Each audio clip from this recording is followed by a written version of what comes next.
Bueno, vamos a revisar el marco conceptual de Friends and Prather respecto a preguntas cerradas. Eh, este marco conceptual está basado en un estudio titulado From a Systematic Investigation of Faculty Produced Thinking Bar Shared Question to Framework for Characterizing and Developing Fluency Inspiring Activities, que es básicamente todo un marco de trabajo para evaluar desarrollo curricular centrado en preguntas cerradas de diferente nivel cognitivo. Vamos sin entrar en todos los detalles que respaldan el trabajo de los profesores Friends and Prather, del cual ustedes tienen el enlace, les acabo de compartir el enlace y se lo voy a dejar ahí en el video, en la parte de abajo de comentarios, para que puedan ir al artículo original. Vamos a mirar el marco aplicado a lo que nos interesa ahora, que son preguntas de diferente nivel cognitivo. Entonces, queremos estudiar esto, que son las preguntas de diferente nivel cognitivo y cómo vamos a formular estas preguntas.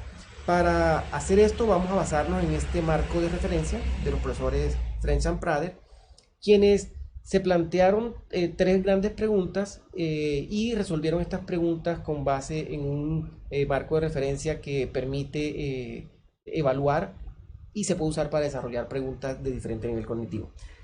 ¿Qué tipos y cuántas formas diferentes de compartir la información son usadas? ¿Sí? Esos son los modos de representación. ¿Qué tipos y cuántos ejercicios cognitivos debe realizar el estudiante para poder resolver la pregunta que se formula o la actividad que se plantea? A eso se le llaman las tareas intelectuales. Y la tercera pregunta que se formula es esta: ¿qué tan robusto es el discurso entre los estudiantes que intentan explicar y defender el razonamiento detrás de sus respuestas? Y esta parte es muy importante porque este marco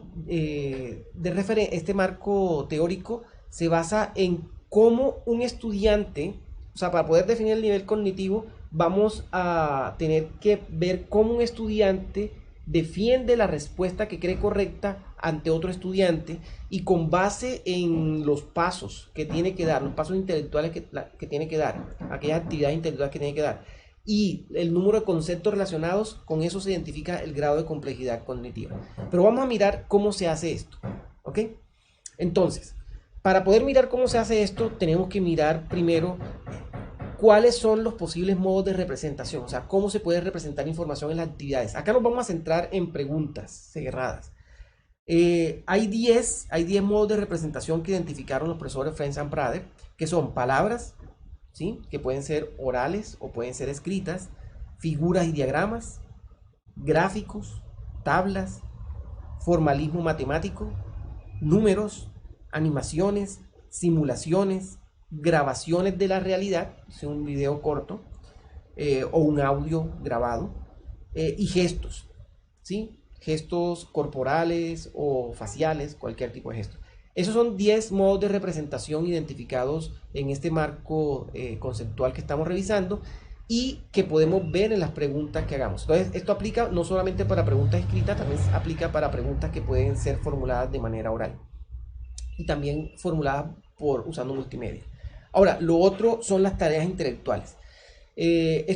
Los profesores Friends and Prather identifican 15 tipos de tareas intelectuales: visualizar, dibujar o bosquejar, modelar, comparar, identificar, predecir, extrapolar, contar, rango o rankear, sería rankear, clasificar, emparejar, razonamiento cuantitativo, calcular, aplicar o analizar y escribir.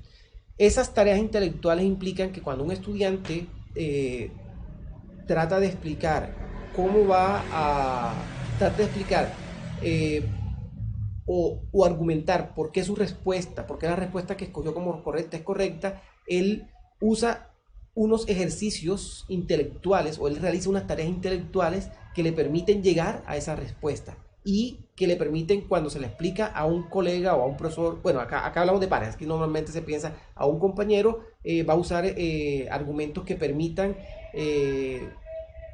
mostrar que esa respuesta que él propone es la correcta. Ahora bien, lo otro, lo otro que tenemos es el grado de complejidad cognitiva. Y esto vamos a mirarlo con cuidado. Igual cuando hagamos ahorita el taller de construcción de preguntas, vamos a regresar nuevamente a estas tres tablas. La pregunta trivial es un tipo de pregunta en donde solamente se requiere un tipo de razonamiento que implica solamente recordar.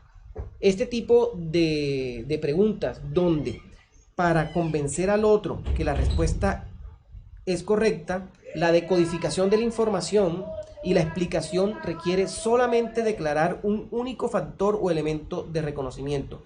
Y el tipo de razonamiento que hace es recordar. Entonces, cuando nosotros hacemos preguntas donde solamente queremos es hacer una comprensión de lectura, o que el estudiante nos identifique una palabrita, o que simplemente traiga memoria, esas son preguntas triviales, preguntas de muy bajo nivel cognitivo. Es el nivel más bajo que puede haber. El siguiente nivel se identifica que es el nivel bajo. Miren que el trivial ni siquiera es bajo. El trivial, es tan trivial que es casi inocua. Sin embargo, esas preguntas triviales a veces son útiles para, por ejemplo, ayudar a los estudiantes a que mejoren sus procesos de comprensión de lectura. Ahora, una pregunta intelectual de un bajo nivel cognitivo ya implica que para convencer al otro de la respuesta correcta, la decodificación de la información, es decir, cómo el estudiante toma las gráficas, texto o demás componentes de la pregunta y la introduce en su cerebro, en su sistema de procesamiento de información, cómo decodifica esa información y cómo y para explicar esa información requiere, en este caso, un solo paso de razonamiento. ¿Sí? Y en este caso, el paso de razonamiento que el estudiante necesita es un paso de razonamiento que es simple y lo podemos representar como esto. O sea, recordemos que los tipos de razonamiento está asociado con las tareas intelectuales que va a desarrollar. ¿Sí? Va a ser un razonamiento simple y solamente va a ser un paso, es decir, solamente necesita hacer una tarea intelectual. Por ejemplo, solamente necesita visualizar o solamente necesita clasificar. Cuando solamente tiene que hacer una única tarea intelectual para, para poder, eh, llegar a la respuesta, para poder explicar al otro que la respuesta es correcta, se dice que ese tipo de preguntas es de un grado de complejidad cognitiva bajo y el tipo de razonamiento es un razonamiento simple. ¿Ok? El siguiente caso es aquellas preguntas que son de nivel de complejidad medio, y en este caso necesitamos múltiples pasos secuenciales para el razonamiento. En este caso el tipo de razonamiento es en cadena, es decir, el estudiante va realizando varias tareas intelectuales una detrás de la otra hasta que llega a la respuesta seleccionada, ¿no? Y por último están las preguntas de alto nivel cognitivo, que es aquellas que ayudan a que el estudiante desarrolle pensamiento complejo y habilidades superiores, y hay que enfocar a que podamos formular preguntas de alto nivel cognitivo. Estas preguntas de alto nivel cognitivo tienen múltiples pasos de razonamiento y por lo menos dos o más conceptos o tópicos. Es decir, en este caso ya el tipo de razonamiento es un tipo de razonamiento compuesto, y para que el estudiante llegue a la respuesta, que sería esto que está aquí en rojo, tiene que hacer varios tipos de razonamiento. O sea, va a hacer varias actividades cognitivas, unas para uno de los conceptos, otra para otro de los conceptos. En este caso hay dos, pero pueden haber más conceptos relacionados o más tópicos, y los conceptos de la izquierda y de la derecha se necesitan simultáneamente para poder llegar a la respuesta. Cuando se formulan preguntas de este tipo, se dice que son preguntas de alto nivel cognitivo. Y esas preguntas de alto nivel cognitivo ayudan a los estudiantes a lograr habilidades superiores, a lograr desarrollar competencias de razonamiento complejo y demás habilidades de pensamiento superior. ¿Sí? Estos son de los ejemplos que están en el artículo de los profesores Freire and Prade. Entonces miren esto. Aquí en este ejemplo de pregunta, tenemos diferentes modos de representación. Entonces, miren que aquí tenemos palabras, o sea, hay palabras, pero también tenemos figuras. ¿Sí? Hay figuras. Y estas figuras, y también tenemos números. Entonces, en esta pregunta tenemos más de un modo de representación. Para resolver la pregunta, hay que dar ciertos pasos, hay que realizar ciertas tareas intelectuales, ¿sí? Que están enumeradas. Bueno, las tareas intelectuales en el trabajo de los profesores Freire and Prade las organizan en 15 posibles tareas intelectuales. Entonces, tú tienes que hacer varias tareas intelectuales. Ahora bien, ¿qué define que una pregunta sea de nivel trivial, bajo, medio, alto? Lo definen si tú solamente recuerdas, no necesitas, o sea, solamente con traer a memoria, tú resuelves la pregunta, con solo traer a memoria, resuelves la pregunta, esa pregunta es trivial. Pero si tú tienes que hacer una tarea intelectual que va mucho más allá de solo traer a memoria, para poder resolver la pregunta, entonces a eso lo categorizas como una pregunta de un grado de complejidad cognitiva bajo.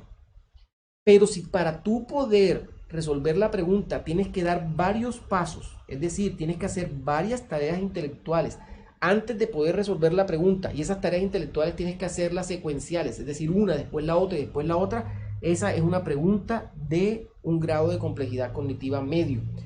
Ahora, un grado de complejidad cognitiva alto solamente lo logras cuando tienes más de dos conceptos, dos o más conceptos o dos o más tópicos, y cada tópico para poder resolverlo tienes que dar por lo menos uno, por lo menos una, tienes que hacer por lo menos una tarea con una tarea intelectual. O sea, tienes que hacer una tarea intelectual para poder resolverlo.